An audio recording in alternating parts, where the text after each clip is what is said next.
Primeiro livro de Crônicas, capítulo 16. Fazer a leitura do verso 1 até o verso 36.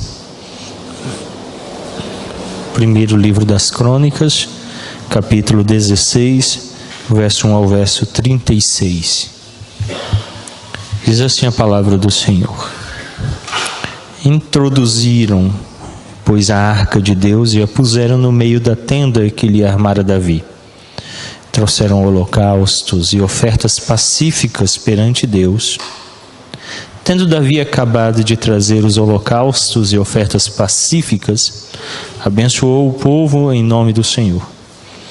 E repartiu a todos em Israel, tanto os homens como as mulheres, a cada um bolo de pão, um bom pedaço de carne e passas. Designou dentre os levitas os que haviam de ministrar diante da arca do Senhor, e celebrar, e louvar, e exaltar o Senhor, Deus de Israel, a saber, Asaf, o chefe, Zacarias, o segundo, e depois Jeiel, Seminarote, Jeiel, Matitias, Eliabe, Benaia, Obed-edom e Jeiel, com alaúdes e harpas, e Asaf fazia ressoar os símbolos. Os sacerdotes Benaia e Jaziel estavam continuamente com trombetas perante a arca da aliança de Deus. Naquele dia foi que Davi encarregou pela primeira vez a Asaf e a seus irmãos de celebrarem com hinos o Senhor. Rendei graças ao Senhor, e invocai o seu nome, fazei conhecidos entre os povos os seus feitos. Cantai-lhe salmos, narrai todas as suas maravilhas, gloriai-vos no seu santo nome. Alegre-se o coração dos que buscam o Senhor. Buscai o Senhor e o seu poder. Buscai perpetuamente a sua presença. Lembrai-vos das maravilhas que fez, dos seus prodígios e dos juízos dos seus lábios. Vós, descendentes de Israel, seu servo, vós, filhos de Jacó, seus escolhidos. Ele é o Senhor, nosso Deus. Os seus juízos permeiam toda a terra. Lembre-se perpetuamente da sua aliança, da palavra que empenhou para 1000 gerações, da aliança que fez com Abraão e do juramento que fez a Jacó, o qual confirmou a Jacó por decreto e a Israel por aliança perpétua, dizendo: dar-vos-ei a terra de Canaã como quinhão da vossa herança. Então eram eles em pequeno número, pouquíssimos e forasteiros nela. Andavam de nação em nação, de um reino para um povo. A ninguém permitiu que os oprimisse. Antes, por amor deles, repreendeu a reis, dizendo: não toqueis nos meus ungidos, nem maltrateis os meus profetas. Cantai ao Senhor todas as terras. Proclamai a sua salvação dia após dia. Anunciai entre as nações a sua glória, e entre todos os povos as suas maravilhas. Porque grande é o Senhor, e muito digno de ser louvado, temível mais do que todos os deuses. Porque todos os deuses dos povos são ídolos. O Senhor, porém, fez os céus. Glória e majestade estão diante dele, força e formosura no seu santuário. Tributai ao Senhor, ó famílias dos povos, tributai ao Senhor glória e força, tributai ao Senhor a glória devida ao seu nome.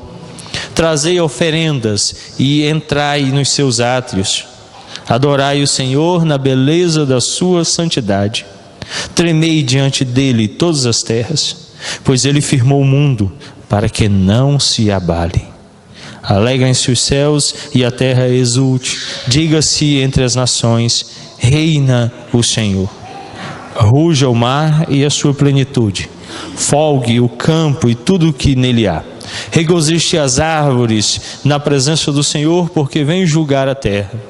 Rendei graças ao Senhor, porque Ele é bom, porque a sua misericórdia dura para sempre. E dizei: salva-nos, ó Deus, da nossa salvação. Ajunta-nos e livra-nos das nações, para que rendamos graças ao teu santo nome e nos gloriemos no teu louvor. Bendito seja o Senhor, Deus de Israel, desde a eternidade até a eternidade. E todo o povo disse: amém, e louvou ao Senhor. Oremos. Pai, tendo lido a palavra santa, rogamos que seja ela agora aplicada a nosso coração, e isso com fé, pois sem fé é impossível agradar a Deus. Dar-nos esta graça, este dom que vem de Ti, aumenta-nos a fé, é o que rogamos em nome de Cristo. Amém. Temos trabalhado com o tema geral, uma história para o povo de Deus, nossa série de sermões em 1 Crônicas, hoje com o título Culto ao Deus Grandioso, 1 Crônicas, capítulo 16, do verso 1 ao 36. É o segundo sermão nesse trecho que vai do verso 1 ao 36. O primeiro foi domingo passado, hoje teremos o segundo, próximo domingo o terceiro, nesse trecho que vai do verso 1 até o 36 do capítulo 16. Nós vamos ouvir uma música agora, eu queria que você atentasse a ela.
estão diante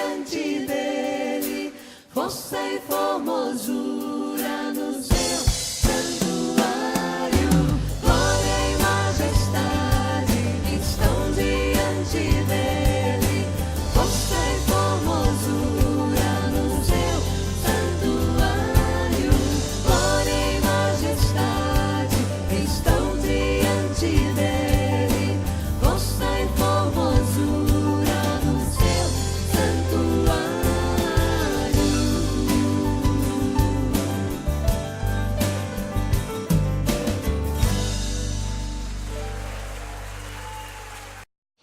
É um cântico que nos é conhecido, cantado aí pelos vencedores por Cristo. Duas coisas acontecem aqui. A primeira, isso é notório, perceptível a todos nós, que a fixação do que é cantado se torna clara em nossas mentes. Todos vocês vão sair cantarolando este salmo. Fica guardado à mente. Você quer instruir, ensinar algo a outras pessoas, use a música. Ela tem esse poder de fixar na mente aquilo que é cantado. Outra coisa que vai acontecer é que toda vez que vocês lerem este texto, vocês vão cantarolar mentalmente essa música, se não o fizerem oralmente. Fica gravado, fica associado.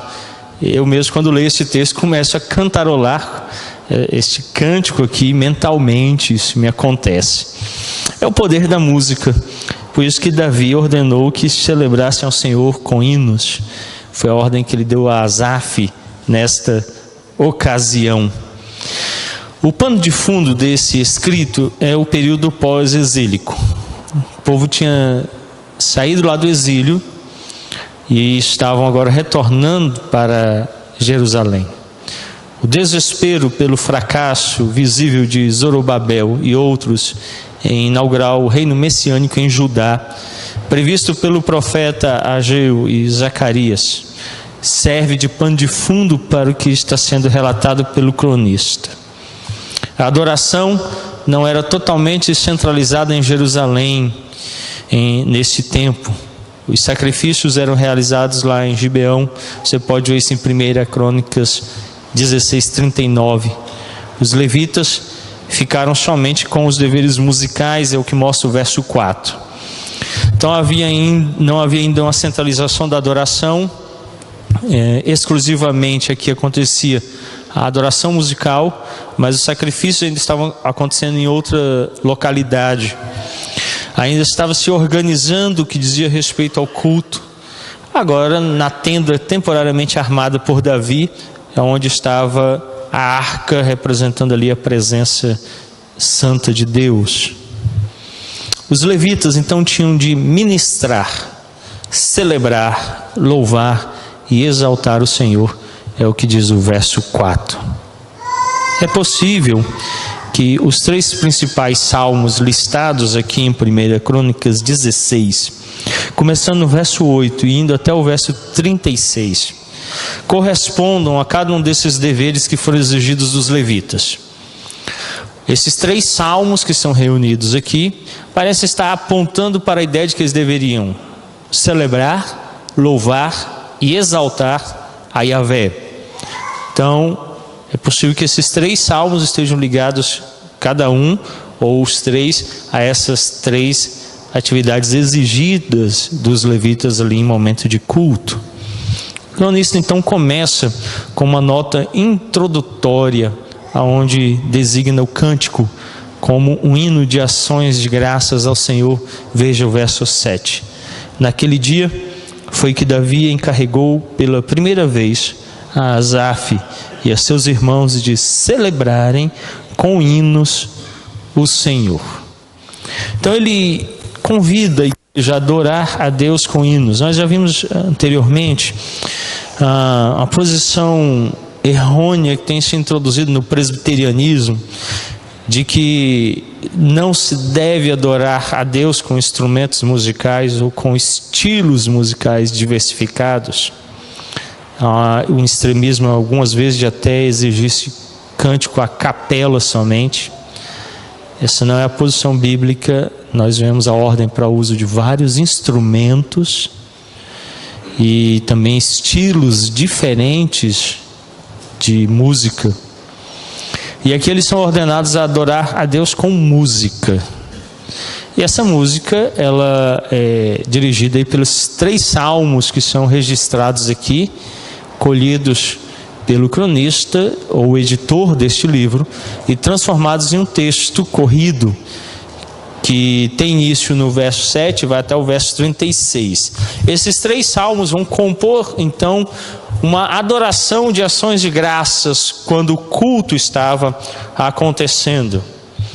O Cântico de Davi é uma combinação de trechos selecionados dos Salmos 105, Salmos 106 e o Salmo 96. Domingo passado nós vimos o Salmo 105. Ontem à noite eu tratei um pouco sobre o Salmo 106 e próximo domingo veremos o Salmo 96. Hoje vamos nos deter novamente no Salmo 106 e cobrir uma parte que ontem nós cobrimos os versos 36 e 37. Hoje nós vamos tratar do Salmo 106. A primeira porção do domingo passado mostra o Salmo de Davi, que é registrado lá no Salmo 105, vai do verso 1 ao 15, que domingo passado nós vimos do verso 8 ao 22 do capítulo 16. A segunda porção vem do Salmo 96 integralmente e está presente dos versos 23 a 33, que hoje trataremos. Neste Salmo, todas as terras, é o que mostra o verso 23 e o verso 30, e a natureza, os versos 31 a 33, são chamados para louvarem o Senhor. Acompanhe comigo o que diz o verso 23 e 30. Cantai ao Senhor todas as terras, proclamai a sua salvação dia após dia. Verso 30. Tremei diante dele todas as terras, pois ele firmou o mundo para que não se abale. Os versos 31 a 33. Alegrem-se os céus, a terra exulte, diga-se entre as nações, reina o Senhor. Ruja o mar e a sua plenitude, folgue o campo e tudo que nele há.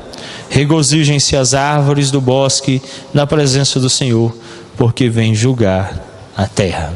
Então ele invoca tanto a criação, a terra, o planeta, quanto a criação, as coisas criadas, para adorá-lo. Os dois, render a ele culto, prestar a ele culto. Nessa manhã, então, em primeiro lugar, eu quero considerar com vocês, convocados a louvar. O Salmo, como vimos há pouco, começa com a convocação ao mundo inteiro, a que cante os louvores do Senhor. Não entenda que adorar a Deus seja uma prerrogativa exclusiva para os cristãos. Ela é dada a toda a criação. Toda a criação deve adorar a Deus. O problema é que a criação está em queda. Ela foi contaminada pelo pecado lá ainda no princípio, em Adão e Eva. Quando os nossos pais, sendo os representantes federais, pecaram. E através do pecado deles, então, toda a humanidade, toda a criação colocou-se no estado denominado de queda. A partir desse momento, então, a criação em rebeldia deixa de louvar e adorar. Por isso o Salmo conclama. Quando nós nos reunimos como igreja para adorarmos a Deus, a primeira coisa que fazemos é chamar toda a criação à responsabilidade. É anunciá-los que estão em rebeldia contra Deus, que não estão cumprindo o papel para o qual foram criados.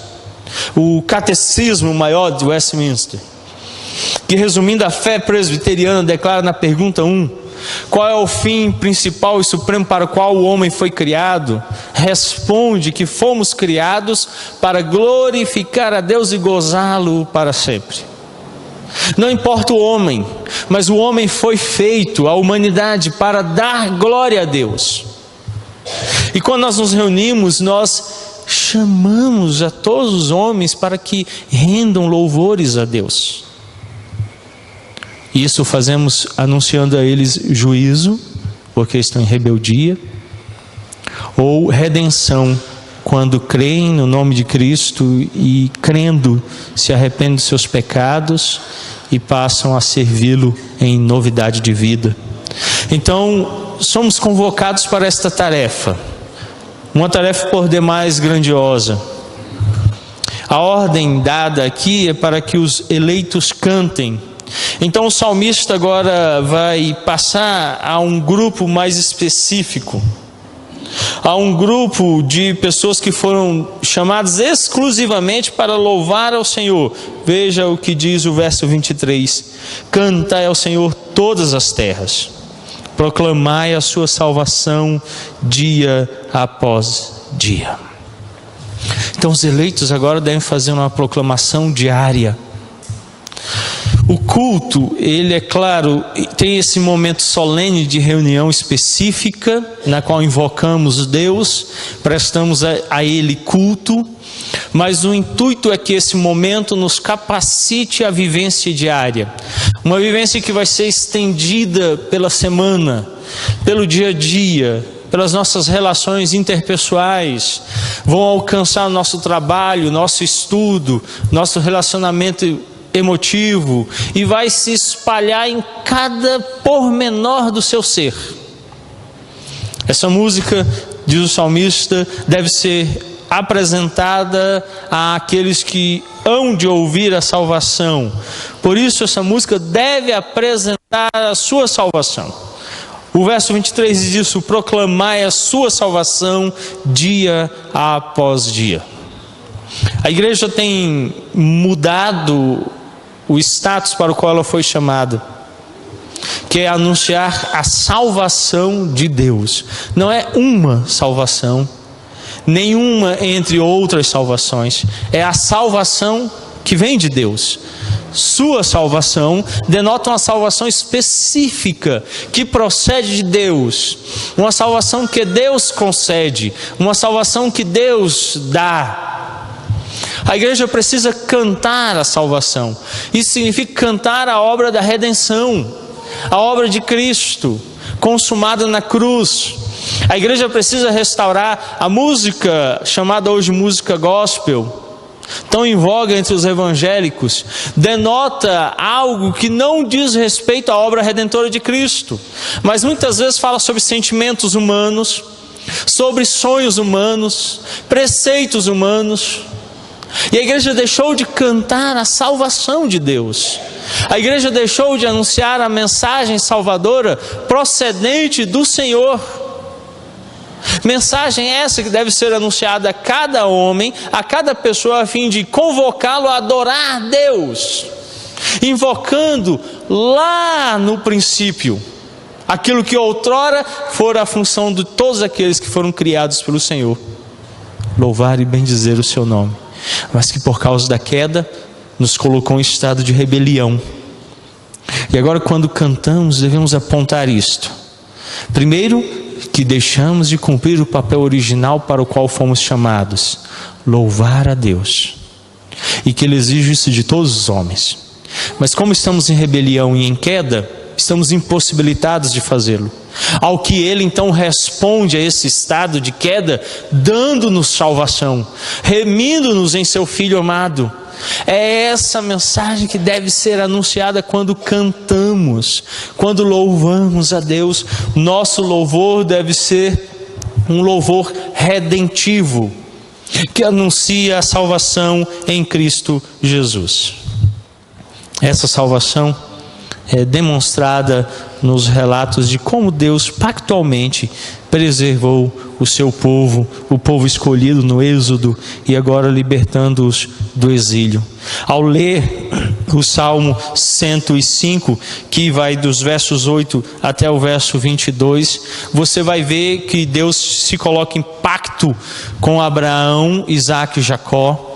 Esse pacto é estendido ao seu povo.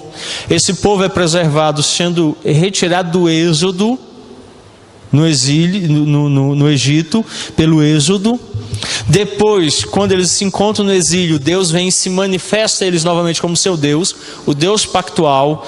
Lembra esse povo do pacto que ele fez com os seus pais. Novamente os liberta e os dirige poderosamente.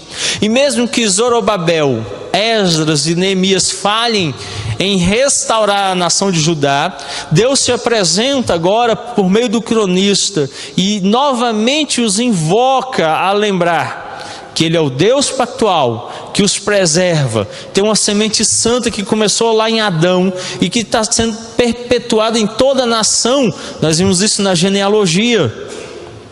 Descendente após descendente, Deus preserva, guarda, dirige. Então agora o povo tem uma mensagem restauradora para ser anunciada. Não só Deus convoca a adoração, e aí encontramos o problema da queda.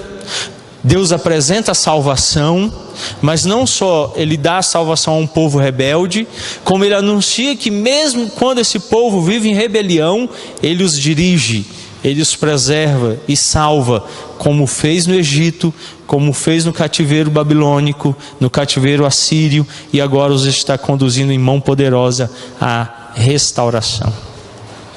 A universalidade do louvor dado ao Senhor se deve ao fato dele ser grande. Olha o verso 25.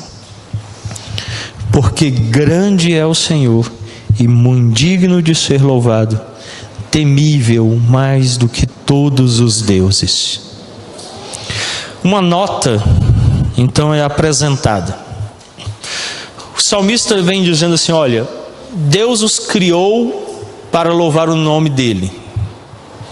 Nós nos rebelamos em pecado, deixamos de adorá-lo e passamos a servir aos nossos próprios deuses, algumas vezes até nós mesmos, ouvindo o que disse o diabo a Adão e Eva: vós sereis iguais a Deus.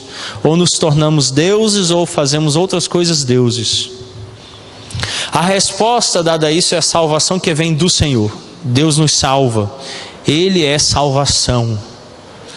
Dando-nos salvação, encontramos um segundo problema: somos ainda rebeldes, contumazes, como foi o povo quando saiu do Egito, como o povo continuou sendo depois do exílio.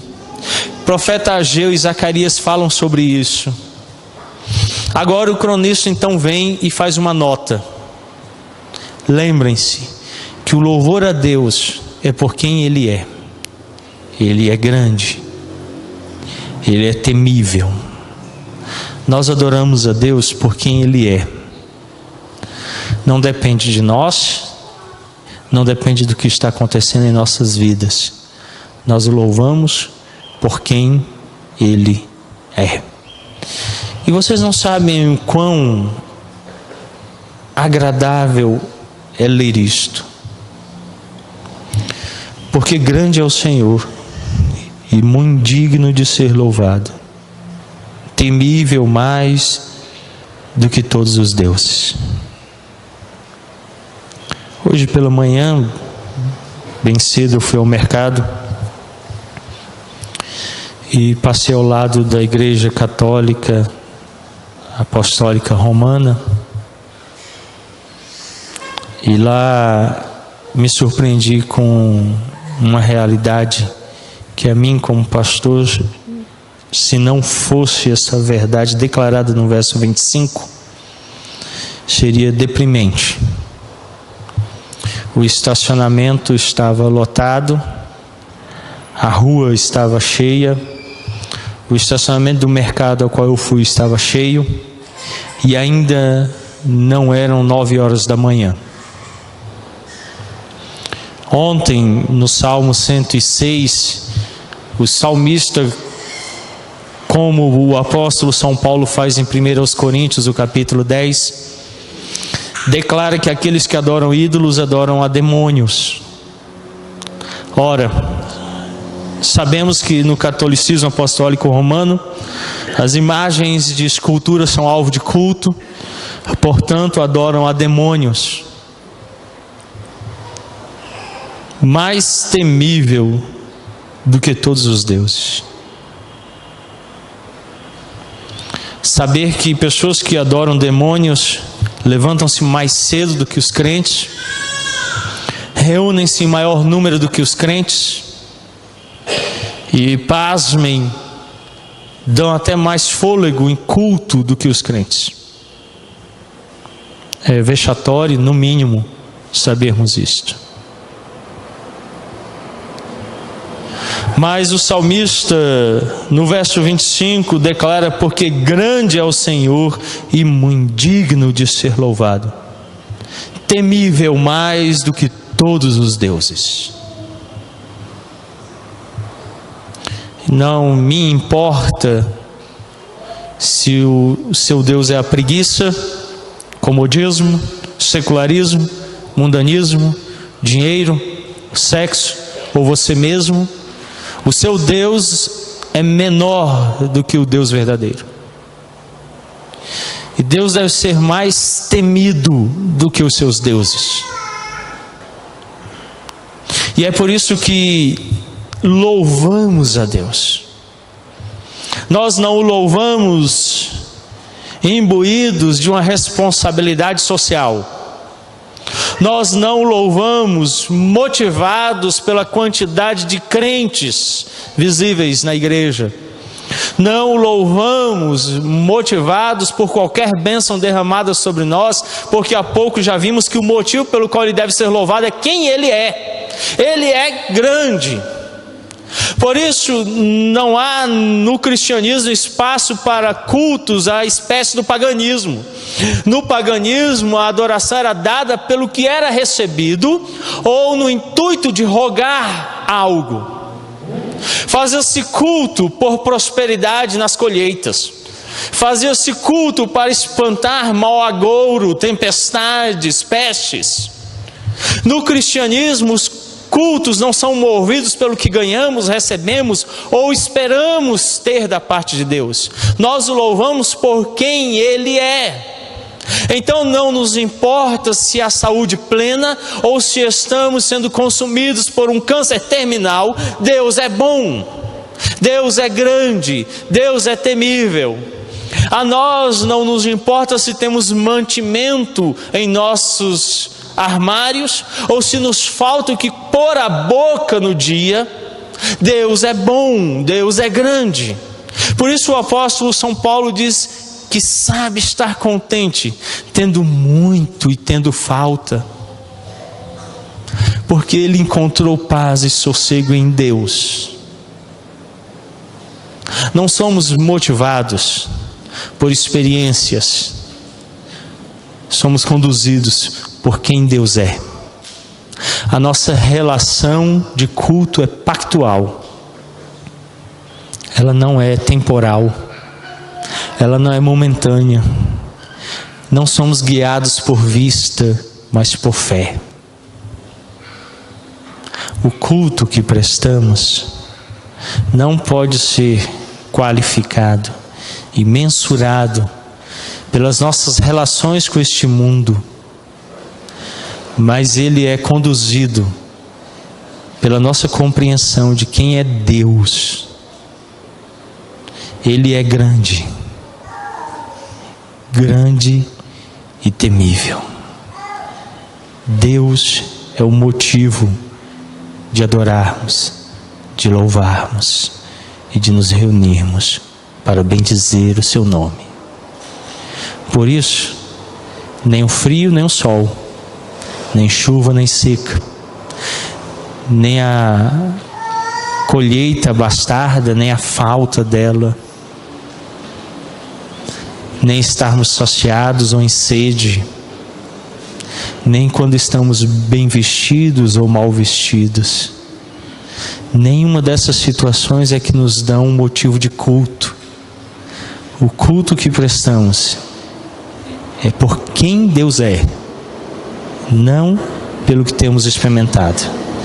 Por isso, a convocação ao culto se dá pelos atributos de Deus. Quem Deus é. Por isso, em segundo lugar, o culto de tributos. Por 3 vezes é ordenado que se entregue ao Senhor o que lhe é devido. Acompanhe comigo os versos 28 ao verso 29.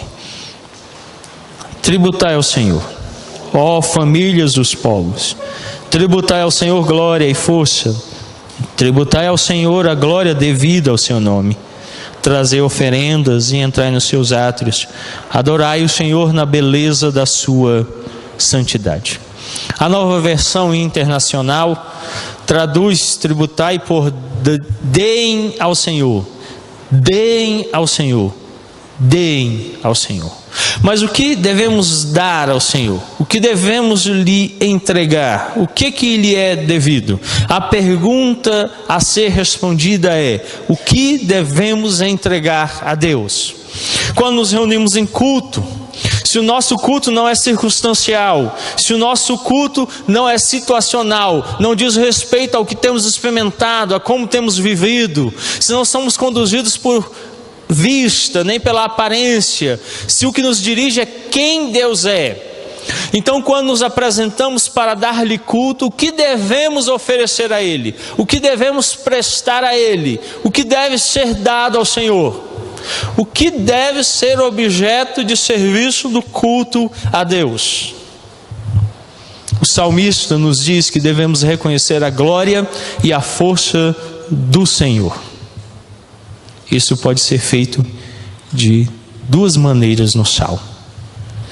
Como você pode reconhecer a glória e a força de Deus? Primeiro, trazendo ofertas de ações de graças.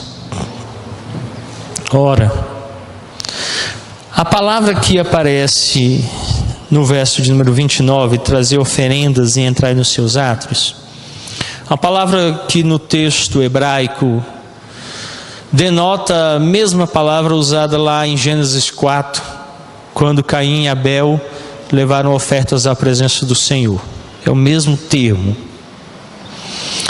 Essas ofertas não são aquelas ofertas que eram prestadas lá nos sacrifícios dados no templo ou na tenda da congregação, mas é uma oferta que cada pessoa deveria levar voluntariamente ao culto, numa expressão de ações de graças. E eu tenho insistentemente tratado sobre isso aqui no que diz respeito a dízimos e ofertas. Os dízimos e ofertas não podem ser reduzidos à quantia financeira que você recebe. Isso é mesquinho, é pequeno. Ora, Deus tem nos dado em primeiro lugar e antes de tudo a vida, que não tem como ser mensurada em valores, que é por demais valiosa a qualquer um de nós. Já aí há motivo suficiente para louvar e bendizer o nome dele. Quando nos reunimos em culto, cada parte do culto há quem despreze, e esse desprezo é notório.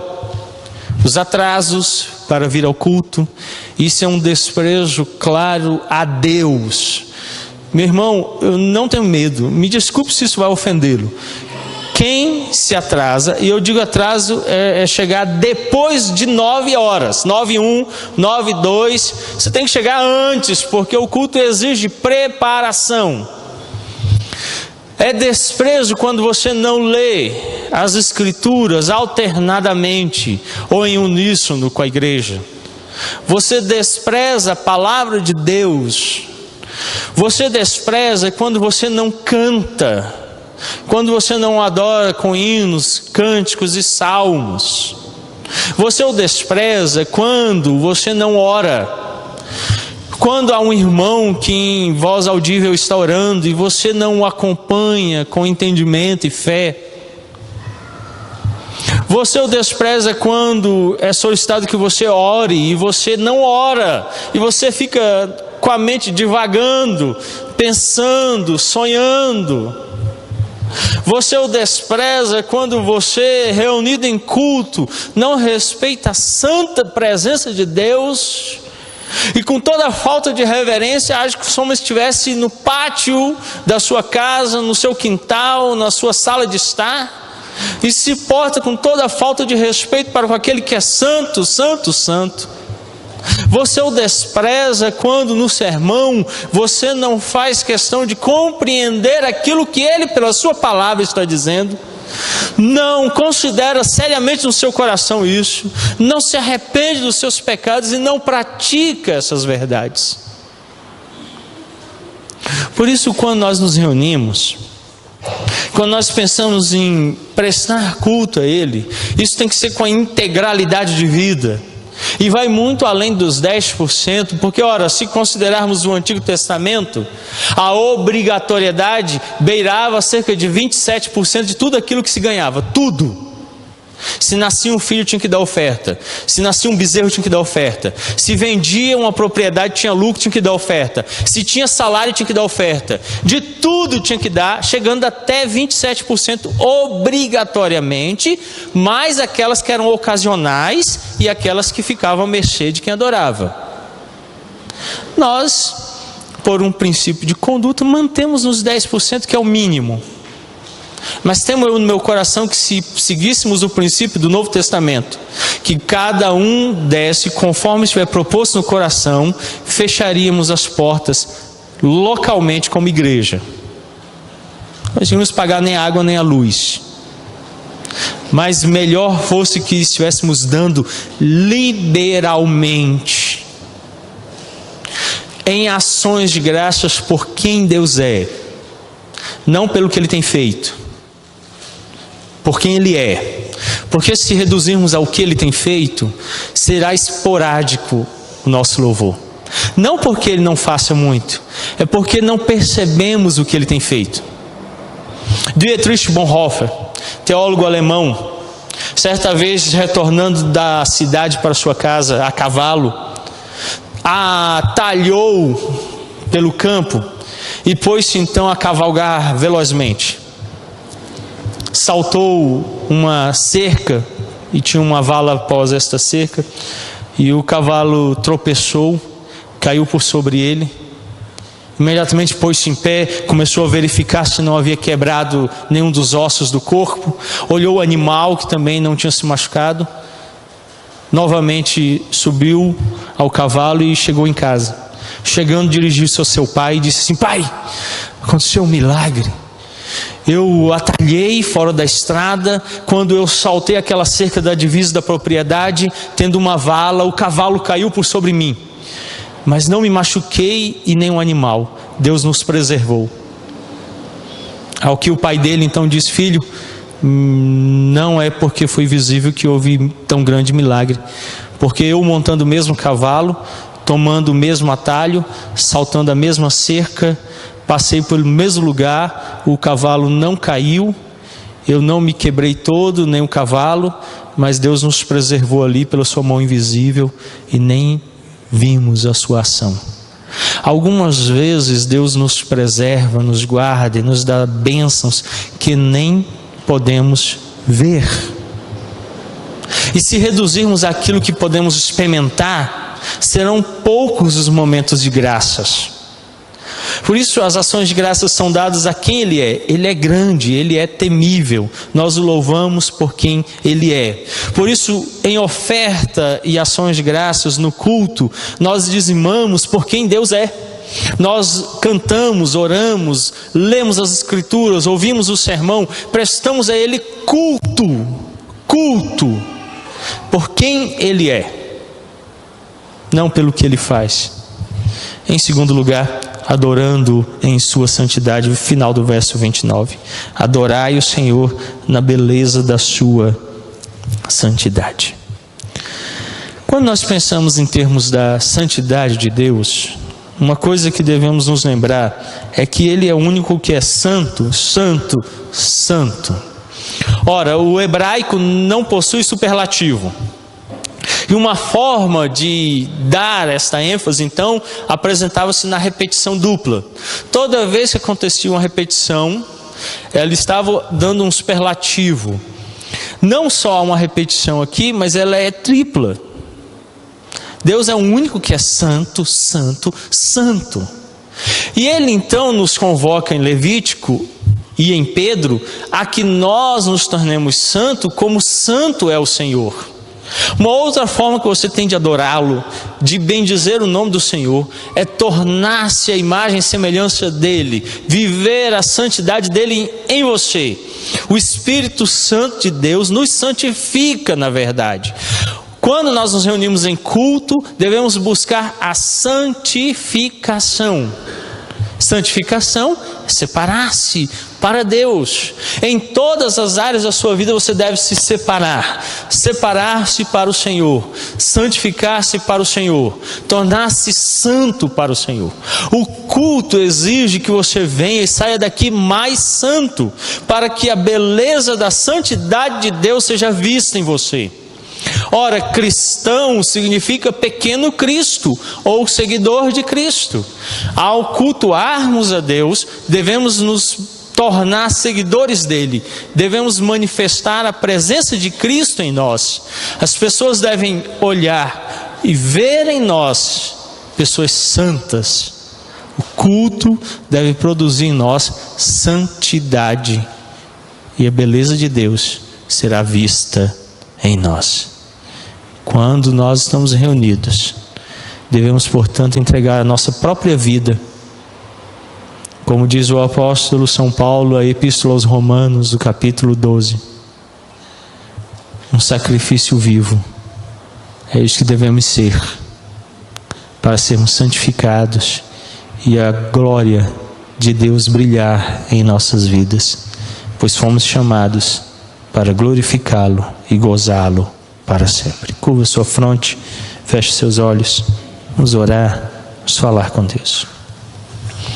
Pai Santo, nós louvamos e bendizemos o Teu santo nome, por tão grande bênção derramada sobre nós, e pedimos, ó Pai querido, que nesta manhã possamos dar um culto ao Deus grandioso, pois fomos criados para louvar e bendizer o Teu nome, mas caímos em pecado, e um Deus misericordioso nos concedeu salvação em Cristo, mas ainda nos é necessário experimentarmos redenção e arrependimento.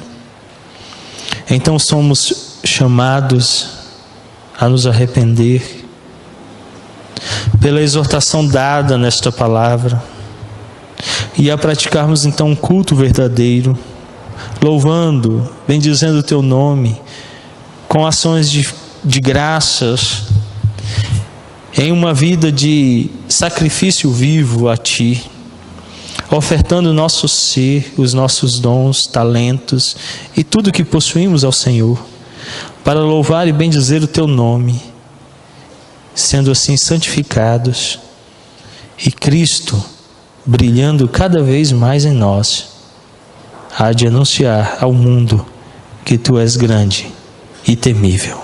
É o que nós oramos em nome santo de Cristo Jesus. Amém.